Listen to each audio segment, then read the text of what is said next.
So today I'm going to read chapter 9 from Escape from Mr. Lemoncello's Library. And a recap, he just found out that he was one of the winners that is going to get to spend the night in the new library. So he's on his way home. Kyle couldn't wait to tell his family the good news. I won the essay contest. He showed them his shiny new library card. Congratulations, said his mom. Way to go, said his dad. His brothers Curtis and Mike were more interested in Kyle's other card, his $500 Lemoncello gift card. It's good for 12 months, said Kyle. But you need to use it now, said Mike. We need to go to the store tonight, so you can buy me Mr. Lemoncello's kooky wacky hockey. I can't. Why not? I have to show my library card at the store to cash it in. And, I'm grounded, remember? You know, Kyle, said his dad, looking at his mother, who nodded. Since you worked extra hard and did such a bang-up job on your essay, I think we might consider suspending your punishment. Really? Really.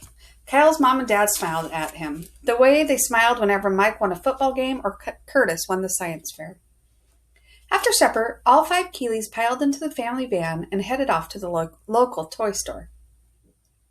Lemoncello's hockey game is awesome, said Mike as they drove to the store, especially when the Penguins play the polar bears. I'm hoping to find a classic board game, mused Curtis. Mr. Lemoncello's bewilderingly baffling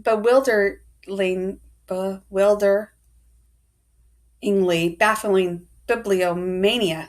That was a tough one.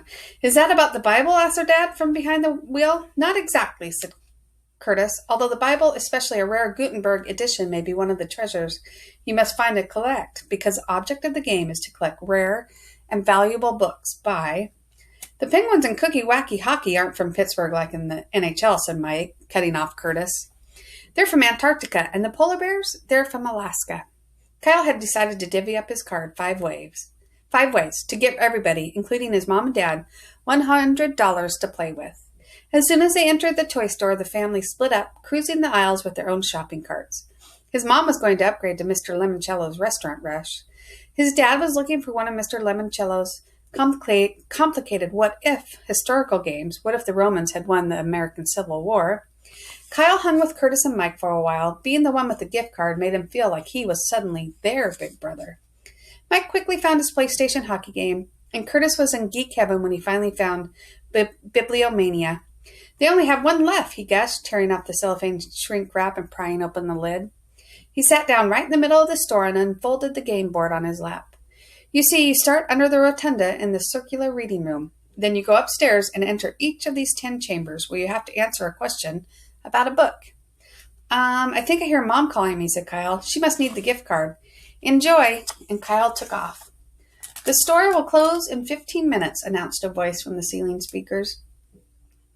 Kyle flew up and down the aisles and grabbed a couple of board games he didn't own yet, including Mr. Lemoncello's absolutely incredible Iron Horse, a game where you build your own transcontinental railroad, complete with locomotive game pieces that actually puff steam.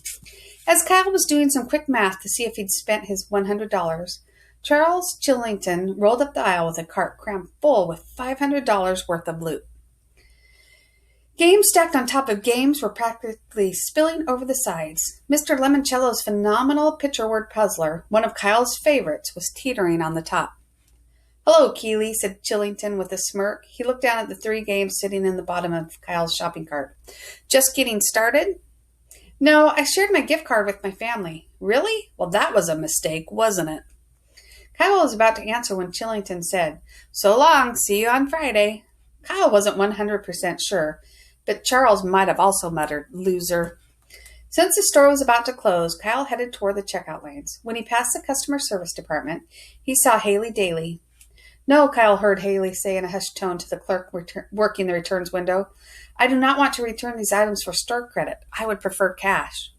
Kyle finally found his family, showed the cashier his library card, and paid for everything with a single swipe of his gift card. You know, Kyle, said his dad as the family walked across the parking lot, your mother and I are extremely proud of you. Writing a good essay isn't easy. Maybe you'll be an author someday, added his mom. Then you could write books that'll be on the shelves of the new library. Thanks, little brother, said Curtis, practically hugging his bibliomania box. Yeah, said Mike, this was awesome. Way to win one for the team. Best family game night ever, joked their dad. Kyle was enjoying his rare moment of glory, playing Santa Claus for his whole family. As the week dragged on, Friday night and the library lock-in started to remind Kyle of Christmas too. It felt like they would never come. Then, finally, they did.